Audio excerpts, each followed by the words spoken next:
नमस्कार, आप देख रहे हैं न्यूज़ 18 और मैं हूं रुंजुन कोहली। बड़ी खबर में हम बात करने वाले हैं लद्दाख से जुड़ी कुछ अहम खबरों की, तो चलिए शुरुआत करते हैं।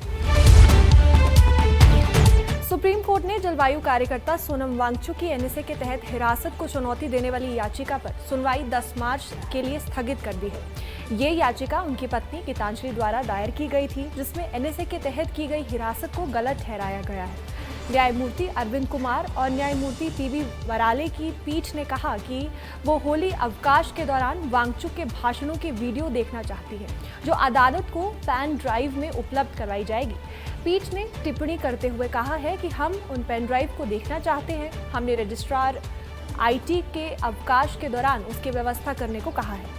अब इस मामले में अगली सुनवाई 10 मार्च को होने वाली है, जहां कोर्ट वीडियो सामग्री का अवलोकन करने के बाद आगे की कार्यवाही पर विचार करेगा। इससे पहले सुप्रीम कोर्ट ने केंद्र से पूछा था कि क्या वांगचुक की स्वास्थ्य स्थिति को देखते हुए सरकार द्वारा उनकी हिरासत पर पूर्ण विचार करने की कोई जरूरत है या नहीं। अतिरिक्त सॉलिसिटर जनरल के.एम. नटराज ने ये तर्क दिया था कि वांगचुक पिछले साल 24 सितंबर को लेह में हुई हिंसा के लिए जिम्मेदार थे, जिसमें 4 लोगों की मौत हो गई थी।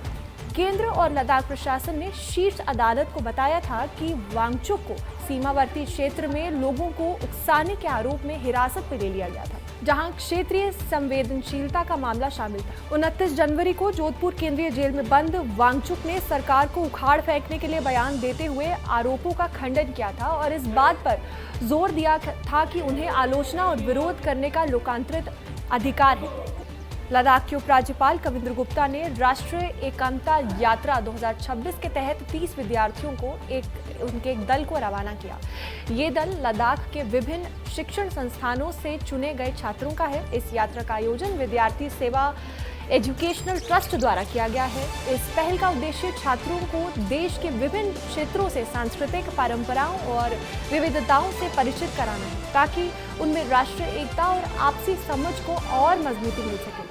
ये ग्रुप 11 लड़कियां और 19 लड़कों का है। कार्यक्रम के दौरान उपराज्यपाल ने विद्यार्थियों को शुभकामनाएं देते हुए कहा कि ऐसे यात्राएं युवाओं के दृष्टिकोण को व्यापक बनाती है और उन्हें भारत की विविधता में एकता का संदेश उनको करीब से समझने में अवसर देती है। उन्होंने छात्रों से अपील की है कि वे इस अनुभव से सीख लेकर अपने प्रदेश और देश के विकास में योगदान दें। ये यात्रा छात्रों के लिए न केवल शैक्षिक बल्कि सांस्कृतिक और सामाजिक दृष्टि से भी एक महत्वपूर्ण अवसर मानी जा रही है।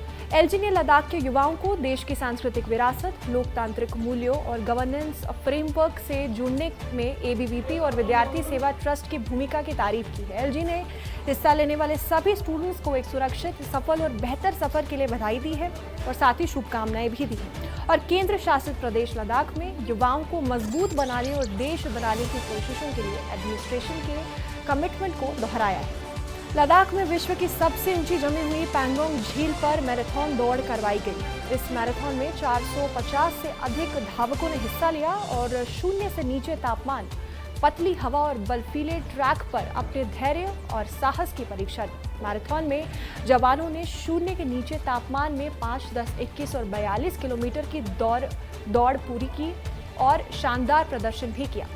लद्दाख स्काउट्स के जवानों ने विभिन्न श्रेणियों में शानदार प्रदर्शन करते हुए शीर्ष स्थान हासिल किया। भारतीय सेना द्वारा आयोजित और समर्थित ये मैराथन न केवल साहस और सहनशक्ति की मिसाल है, बल्कि लद्दाख जैसे कठिन भौगोलिक जगह में शीतकालीन खेलों और फिटनेस संस्कृति को बढ़ावा देने के प्रतिबद्धता को भी दर्शाती है। कठोर मौसम और चुनौतीपूर्ण परिस्थितियों के बावजूद धावकों का उत्साह इस बात का प्रमाण है कि जज्बा अगर मजबूत हो तो ऊंचाइयां भी रास्ता नहीं रोक सकते।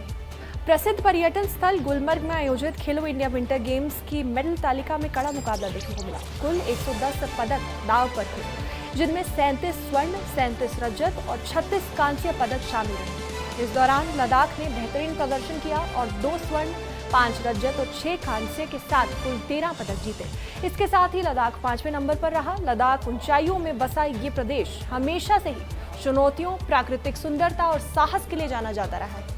फरवरी 2026 में लद्दाख ने फिर साबित कर दिया है कि ये सिर्फ भौगोलिक रूप से ऊंचा नहीं है, बल्कि साहस, शारीरिक क्षमता, सांस्कृतिक जागरूकता और राष्ट्र एकता के मामले में भी सर्वोच्च है। महिला सशक्तिकरण केंद्र नीमू मिलिट्री स्टेशन के दोरजे डिवीजन के जीओसी द्वारा नेशनल इंटीग्रेशन टूर का समापन किया गया। 18 से 25 फरवरी 2026 तक आयोजित इस 7 दिवसीय यात्रा में नीमू, बसगो और लेह के 20 समुदाय सदस्यों ने भाग लिया। इस दौरान प्रतिभागियों को बोधगया, वाराणसी और दिल्ली के प्रमुख बौद्ध तीर्थ स्थलों और ऐतिहासिक धरोहरों का भ्रमण करवाया गया।